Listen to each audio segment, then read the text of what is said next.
اکثر لوگ کہتے ہیں نا کہ ہم بڑی دعائیں کرتے ہیں، خاشیت الہی میں رو رو کے دعائیں کرتے ہیں، لیکن اللہ تعالی ہماری دعا قبول نہیں کرتا۔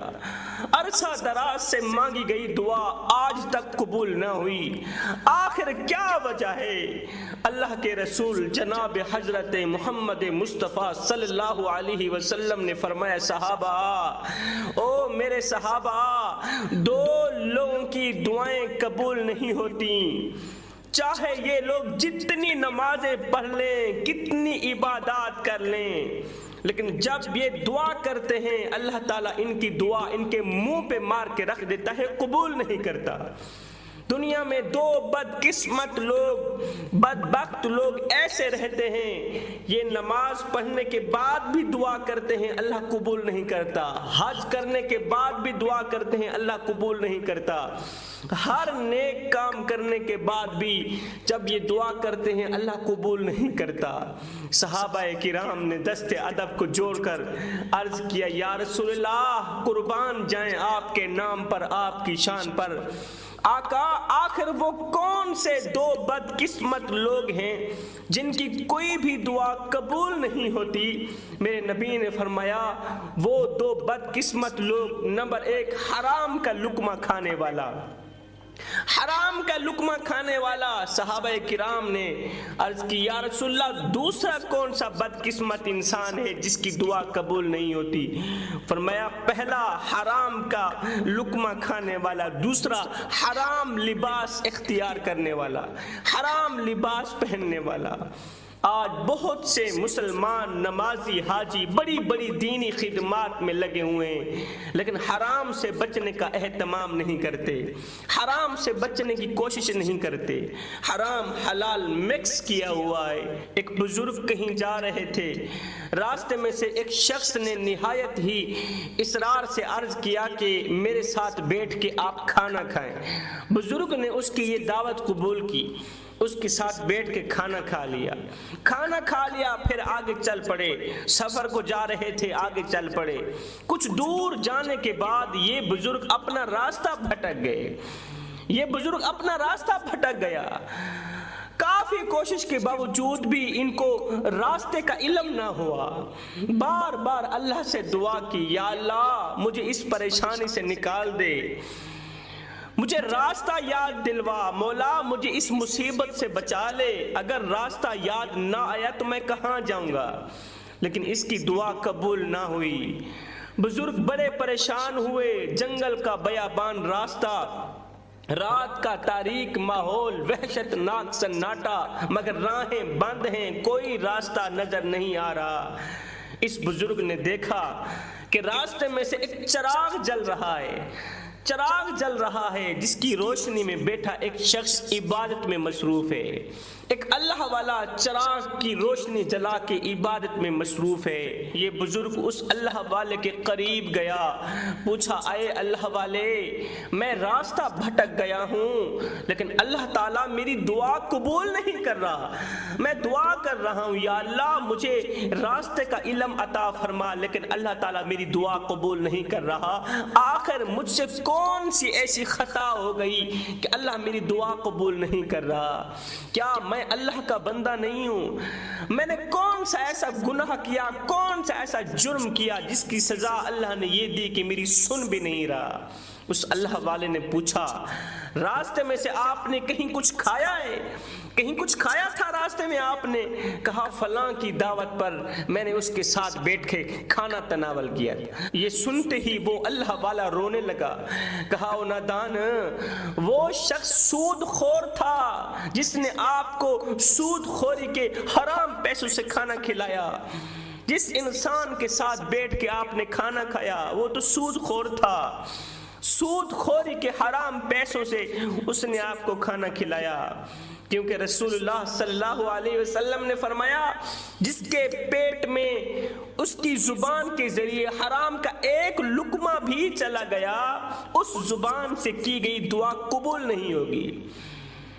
جس کی زبان کے ذریعے اس کے پیٹ میں حرام کا ایک لقمہ بھی چلا گیا، آپ نے تو 4 روٹیاں کھا لی، آپ نے تو 2 روٹیاں کھا لی، آپ نے تو پیٹ بھر کے کھانا کھا لیا، یہاں ایک لقمے کی بات ہو رہی ہے۔ جس نے اس زبان کے ذریعے اپنے پیٹ میں حرام کا ایک لقمہ بھی ڈالا، اس زبان سے نکلی کوئی بھی دعا اللہ تعالیٰ قبول نہیں کرتا، رد کر دیتا ہے۔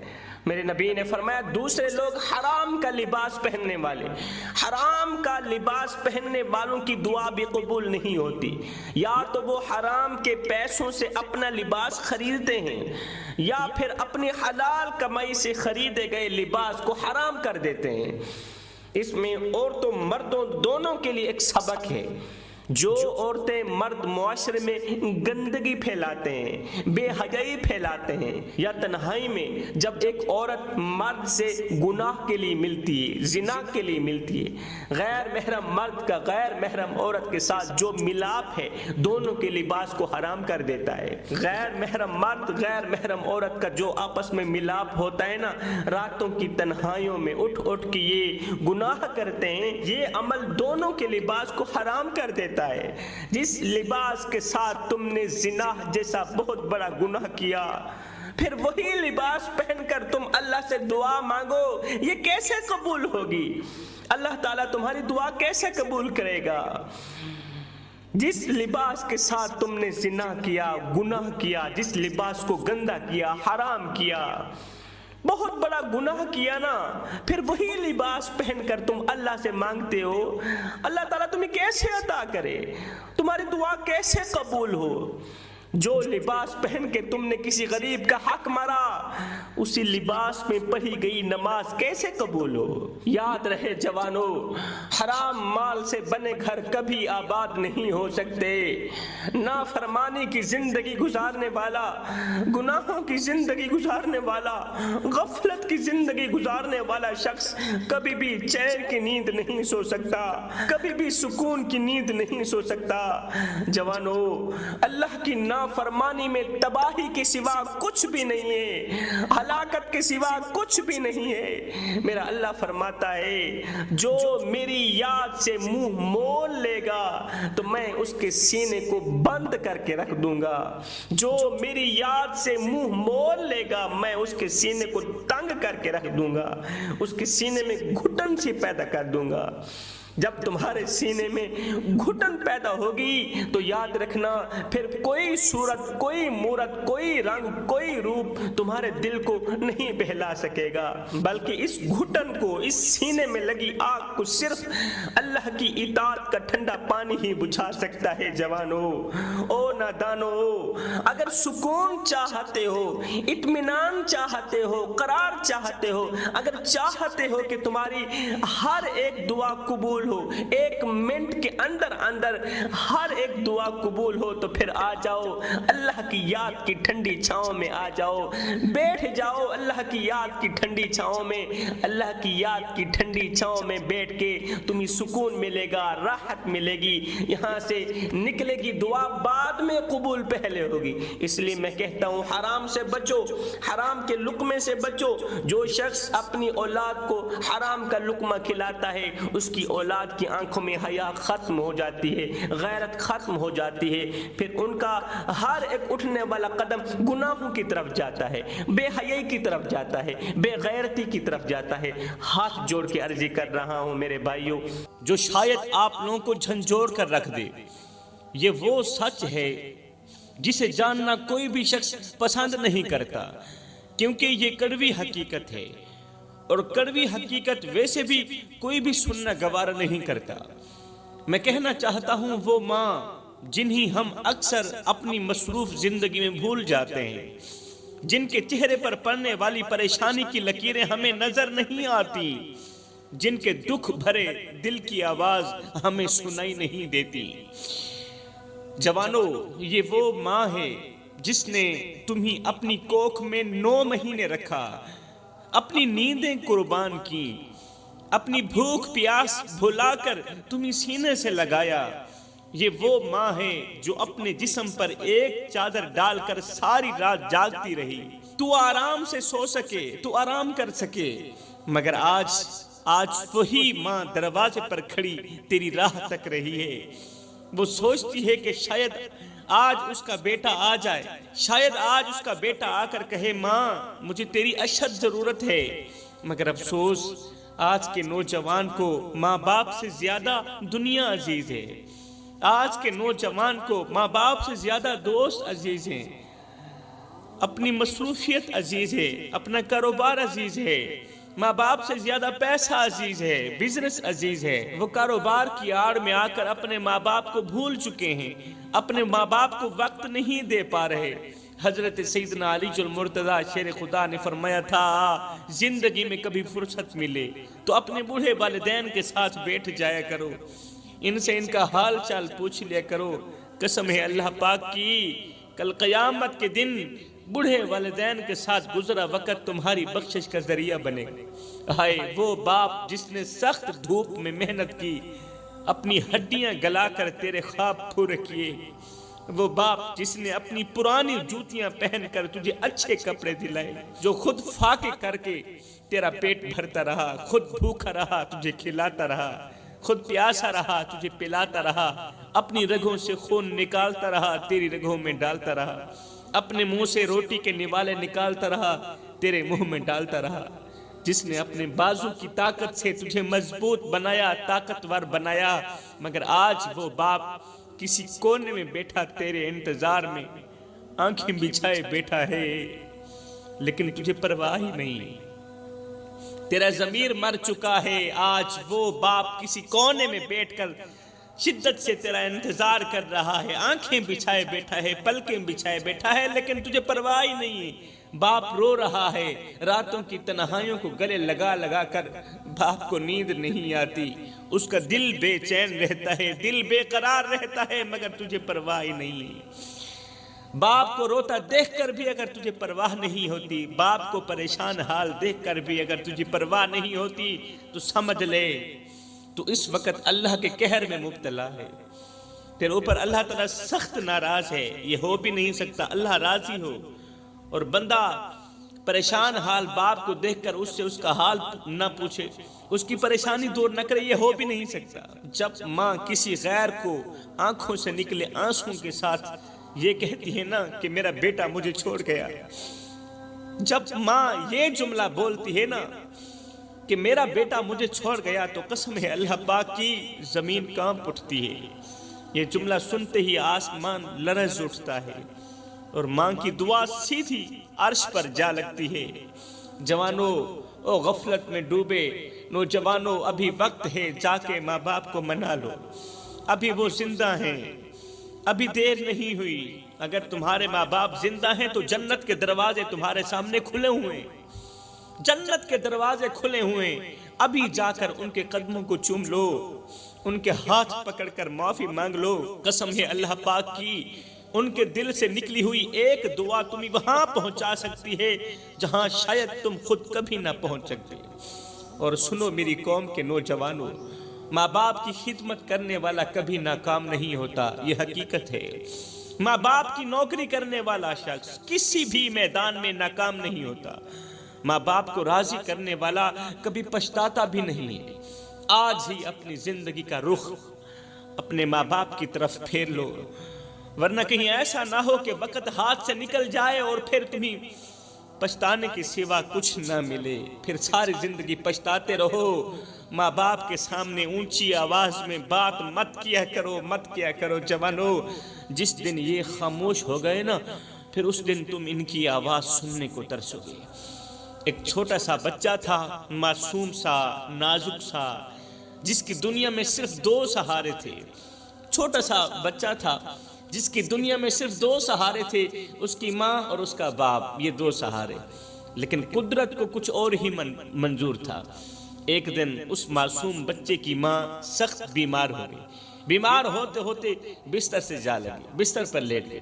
پھر ایک دن ایسا آیا کہ وہ ماں ہمیشہ کے لیے خاموش ہو گئی۔ بچے نے جب ماں کو زمین میں دفن ہوتے دیکھا نا، تو توتلے لہجے میں ماں کو آواز دیتے ہوئے کہنے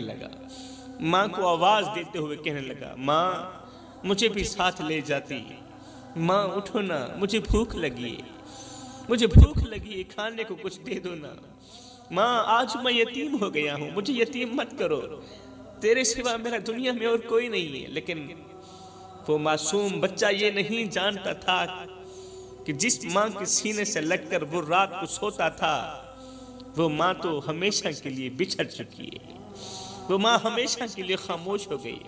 وقت گزرتا گیا. بچہ اپنی ماں کے بعد باپ سے لپٹ کر سوتا تھا، مگر شاید اس کا امتحان ابھی بھی باقی تھا. ایک دن اس کا باپ بھی ایک حادثے میں دنیا فانی سے رخصت ہو گیا. باپ بھی مر گیا. وہ معصوم بچہ جو باپ کے مضبوط کندھوں پر سوار ہو کر فخر محسوس کرتا تھا، وہی بچہ آج گلیوں میں تن تنہا کھڑا تھا. کبھی کسی دروازے پر دستک دیتا، کبھی کسی دروازے پر دستک دیتا، کبھی کسی چہرے کو امید بھری نظروں سے دیکھتا، لیکن ہر دروازے سے دھتکار کے سوا کچھ نہ ملتا. ہر چہرے پر بے رحمی کے سوا کچھ نہ ملتا. وہ سڑک کے کنارے بیٹھ کر رو رہا تھا. کبھی وہ ماں کو آواز دیتا، کبھی وہ مرے ہوئے باپ کو آواز دیتا، لیکن دونوں میں سے کوئی بھی اس کی پکار کا جواب دینے کے لیے نہیں تھا. دونوں اس دنیا فانی سے رخصت ہو چکے تھے. اب کوئی اس کی آواز کا جواب دینے والا نہیں تھا. ایک دن وہ بچہ مسجد کے دروازے پر بیٹھا تھا. بھوکا تھا، پیاسا تھا. مسجد کے دروازے پر بیٹھا تھا. لوگ نماز پڑھ کر باہر نکل رہے تھے. کچھ نے اسے نظر انداز کر دیا، کچھ نے چند سکے اس کے ہاتھ میں ڈال دیے، مگر کسی نے یہ نہیں پوچھا کہ بیٹا تم نے کھانا کھایا ہے یا نہیں کھایا ہے. کسی نے تو نظر انداز کر دیے، کسی نے 1-2 روپے تلی پر پھینک بھی دیے ہوں، لیکن یہ کسی نے نہیں پوچھا بیٹا تو نے کھانا کھایا ہے یا نہیں کھایا. تمہیں کسی چیز کی ضرورت تو نہیں ہے. میرے بھائیو دعا کیا کرو، جب تک تمہاری اولاد جوان نہیں ہوتی تب تک اللہ تمہیں زندہ رکھے، تب تک تمہیں نہیں مرنا چاہیے. اپنا خیال رکھا کرو، اپنے لیے نہیں تو اپنی اولاد کے لیے خیال رکھا کرو اپنا. قسم خدا پاک کی، جن کے ماں باپ مر جاتے ہیں نا، پھر وہ یتیموں کی سی زندگی گزارتے ہیں. پھر وہ دوسروں کے اترے ہوئے کپڑے پہنتے ہیں وہ بچے، پھر دوسروں کی اتری ہوئی جوتی پہنتے ہیں، دوسروں کا بچہ وہ کھانا کھاتے ہیں. اس بچے نے آسمان کی طرف ہاتھ اٹھا کر کہا، جب کسی نے بھی یہ نہ پوچھا بیٹا تو نے کھانا کھایا ہے یا نہیں کھایا، جب کسی نے بھی نہ پوچھا تو اس بچے نے آسمان کی طرف ہاتھ اٹھا کر کہا، اے اللہ اگر تو نے میری ماں کو بلا لیا، اگر تو نے میری ماں کو اپنے پاس بلا لیا، اگر تو نے میرے باپ کو بھی اپنے پاس بلا لیا، تو پھر میرا اس دنیا میں کون ہے؟ یہ تیرے لوگ جو اتنا بھی نہیں پوچھتے. میں 2 دن کا بھوکا ہوں، میرے پیٹ میں کچھ بھی نہیں، کسی نے بھی نہیں پوچھا بیٹے تو نے کھانا کھایا ہے یا نہیں کھایا. اللہ اب میں کس کے دروازے پر جاؤں؟ مجھ پر کرم فرما، رحم فرما، مجھے بھی اپنے پاس بلا لے. میں اپنی ماں کے پاس جانا چاہتا ہوں جو میرا ہر حال میں خیال رکھتی تھی، جو اپنے منہ سے نوالے نکال کر میرے منہ میں ڈالتی تھی. میں اس ماں کے پاس جانا چاہتا ہوں جو مجھے بھوکا نہیں دیکھ سکتی تھی. میں اس ماں کے پاس جانا چاہتا ہوں. اللہ جو خود بھوکی رہ کر مجھے کھلاتی تھی، میں اس ماں کے پاس جانا چاہتا ہوں جو اپنی رگوں سے خون نکال کر میری رگوں میں ڈالتا رہا، میری اتنی فکر کرتا تھا، اتنا خیال رکھتا تھا. اللہ میں اس باپ کے پاس جانا چاہتا ہوں. اللہ مجھے اپنے پاس بلا لے، اپنے پاس بلا لے، یا کوئی ایسا بھیج دے جو مجھے اپنے سینے سے لگا لے. اتنا کرم تو کر. یہ کہتے ہوئے اس بچے کی آنکھ ہمیشہ کے لیے بند ہو گئی، کیونکہ وہ 3 دن کا بھوکا تھا نا. یہ اس کے آخری جملے تھے. یہ جملے کہے نہیں تھے کہ اس بچے کی آنکھ بند ہو گئی. اس معصوم کا معصوم دل بھوک اور تنہائی کی شدت سے ہمیشہ کے لیے خاموش ہو گیا. میرے بھائیو یہ کوئی کہانی نہیں ہے، یہ آج ہمارے معاشرے میں روزانہ پیش آنے والا ایک دردناک واقعہ ہے. کتنے ہی معصوم یتیم بچے آج بھی ہماری گلی محلوں میں بھوکے سوتے ہیں. کتنے ہی ننھے پھول ہیں جو سردی میں کانپ رہے ہوتے ہیں، لیکن ہم انہیں دیکھ کر نظر انداز کر دیتے ہیں. اگر آپ کے ارد گرد کوئی یتیم بچہ ہے تو اسے اپنے گلے سے لگا لیجیے میرے بھائیو، گلے سے لگا لو، اس کی ضرورتوں کا خیال رکھو. اگر تمہارے ارد گرد کوئی یتیم بچہ رہتا ہے جس کا باپ مر گیا، جس کی ماں کا سہارا اس کے سر سے اٹھ گیا، اسے گلے لگا لو، اس کی ضرورتوں کا خیال رکھو. کیونکہ میرے نبی نے فرمایا تھا جو شخص کسی یتیم کے سر پر شفقت بھرا ہاتھ پھیرے، اللہ اس کے ہاتھ کے ہر بال کے بدلے نیکیاں عطا کرتا ہے. اس کے ہاتھ کے نیچے جتنے بھی بال آتے ہیں نا، ہر بال کے بدلے اللہ تعالیٰ اسے نیکیاں دیتا ہے۔ میرے بھائیو، جیتے جی اپنے ماں باپ کی قدر کر لو، ورنہ جن کے ماں باپ مر جاتے ہیں نا، وہ زندگی بھر پچھتاتے ہی رہتے ہیں۔ وہ پھر روتے ہیں، تڑپتے ہیں، ہاتھ اٹھا اٹھا کر دعائیں مانگتے ہیں، یا اللہ ایک بار میری ماں کو لوٹا دے، ایک بار میرے باپ کو واپس بھیج دے، میں ان کی خدمت کروں گا، اب میں ان کے قدموں میں بیٹھ کر ان کی نوکری کروں گا، ان کا غلام بن کر رہوں گا، ان کو اپنے ہاتھوں سے کھانا کھلاؤں گا، ان کے چہرے کو دیکھ کر اپنی آنکھیں ٹھنڈی کر لوں گا۔ مگر میرے بھائیوں، تب صرف آنسو رہ جاتے ہیں، تب صرف پچھتاوا باقی رہ جاتا ہے، اور پھر قبر پر جا کر مٹی کے ڈھیروں کو پکڑ کر رونا بھی کسی کام کا نہیں آتا۔ وہ ماں جو تمہیں دیکھ کر مسکراتی تھی، جو تمہیں دعائیں دیتی تھی، وہ ماں جب ہمیشہ کے لیے چلی جاتی ہے نا، جب اس ماں کا جنازہ اٹھ جاتا ہے نا، تو گھر کا سکون بھی ساتھ میں چلا جاتا ہے، گھر کا سکون بھی مری ہوئی ماں کے ساتھ چلا جاتا ہے، پھر گھر کے سکون کا بھی جنازہ اٹھ جاتا ہے، وہ رونقیں بھی چلی جاتی ہیں جو ماں کی محبت سے جڑی ہوئی ہوتی تھی، جو ماں کی مسکراہٹ سے جڑی ہوئی ہوتی تھی۔ پھر کوئی دعا دینے والا نہیں ہوتا، پھر کوئی فکر کرنے والا نہیں ہوتا۔ خدا را میرے بھائیو، جیتے جی زندہ ماں کی قدر کر لو، اس کے مرنے کے بعد افسوس کے علاوہ کچھ نہیں ہوگا۔ اور وہ باپ جو اپنی تھکن بھول کر تمہارے لیے کماتا تھا، جو اپنے جسم کو پسینے سے تر کر کے تیرے مستقبل کو سنوارتا تھا، جب وہ دنیا سے رخصت ہو جاتا ہے نا، تو پھر وہ سایہ بھی ختم ہو جاتا ہے جو تیری حفاظت کرتا تھا۔ جس درخت کے سائے کے نیچے تو بیٹھتا تھا نا، وہ سایہ بھی ختم ہو جاتا ہے۔ ایک شخص تھا جس کے دل میں خواہش پیدا ہوئی کہ وہ دنیا کے سب سے اچھے انسان کو بھی دیکھے اور دنیا کے سب سے برے انسان کو بھی دیکھے۔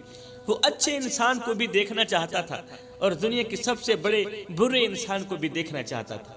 اس کا دل اس سوچ سے بے قرار تھا کہ آخر کون ہیں وہ لوگ جو دنیا میں بہترین کردار کے مالک ہیں، اور وہ کون ہیں جن کے اعمال سب سے بدتر ہیں۔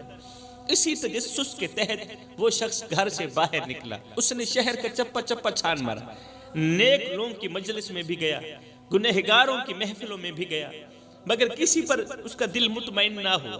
شام ڈھلنے والی تھی، مایوسی کے عالم میں وہ واپسی گھر کی طرف جا رہا تھا۔ واپسی کے دوران راستے میں اچانک اس نے ایک دل دہلا دینے والا منظر دیکھا۔ ایک بزرگ شخص زمین پر گرا ہوا تھا، آنکھوں سے آنسو رواں تھے، اور وہ چیخ چیخ کر رو رہا تھا۔ جب اس شخص نے بزرگ کے قریب جا کر دیکھا تو دیکھ کر دنگ رہ گیا کہ ایک نوجوان نے اس بزرگ کے گلے میں رسی ڈال رکھی تھی اور اس پر بھاری وزن لادا ہوا تھا۔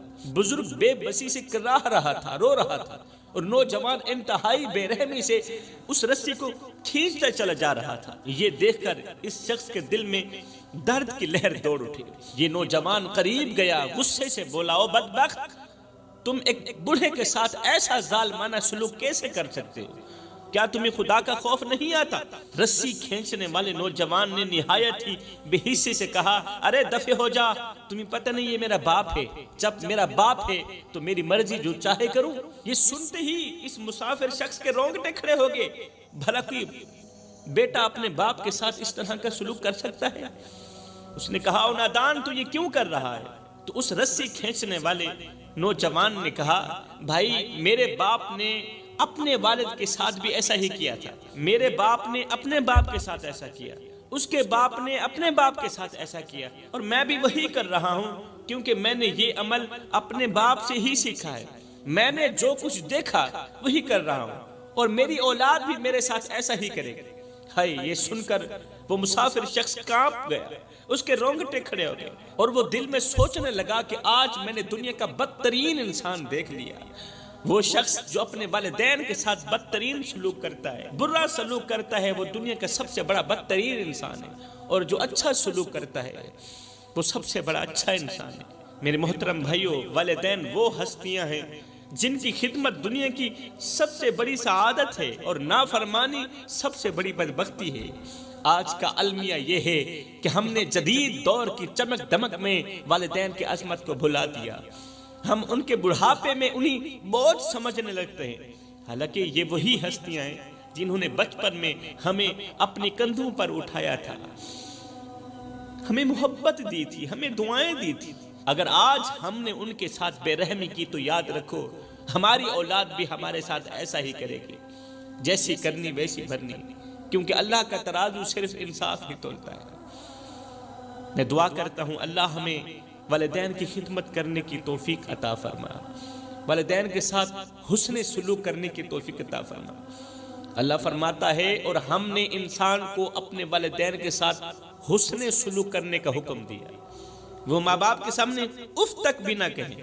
میرے نبی نے فرمایا والدین کی خدمت سب سے بڑی نیکی ہے، سب سے بڑی نیکی جو ہے وہ ہے والدین کی خدمت۔ کچھ لوگ ہیں نماز بھی پڑھتے ہیں، قرآن بھی پڑھتے ہیں، تہجد گزار بھی ہیں، عبادت گزار بھی ہیں، لیکن ماں باپ کے نافرمان ہیں۔ میں انہیں بتانا چاہتا ہوں، نبی کا فرمان سنانا چاہتا ہوں۔ نبی نے فرمایا والدین کی خدمت سب سے بڑی عبادت ہے، سب سے بڑی نیکی ہے۔ مطلب یہ نماز سے بھی بڑی عبادت ہے، مطلب یہ تہجد سے بھی بڑی عبادت ہے۔ جب رسول کریم نے فرما دیا تو پھر اٹل، والدین کی خدمت سب سے بڑی نیکی ہے۔ میرے بھائیوں، اگر چاہتے ہو کہ تمہاری زندگی میں برکت ہو، تمہاری اولاد تمہارے ساتھ حسن سلوک کرے، اچھا سلوک کرے، تو آج ہی اپنے ماں باپ کے قدموں میں بیٹھ کر ان سے معافی مانگو، ان کے دل کو خوش کرو، کیونکہ ماں باپ کی دعائیں تقدیر کو بھی بدل سکتی ہیں۔ اللہ تعالیٰ سے دعا ہے کہ اللہ تعالیٰ ہمیں والدین کی خدمت کرنے کی توفیق عطا فرمائے، ان سے دعائیں لینے کی توفیق عطا فرمائے۔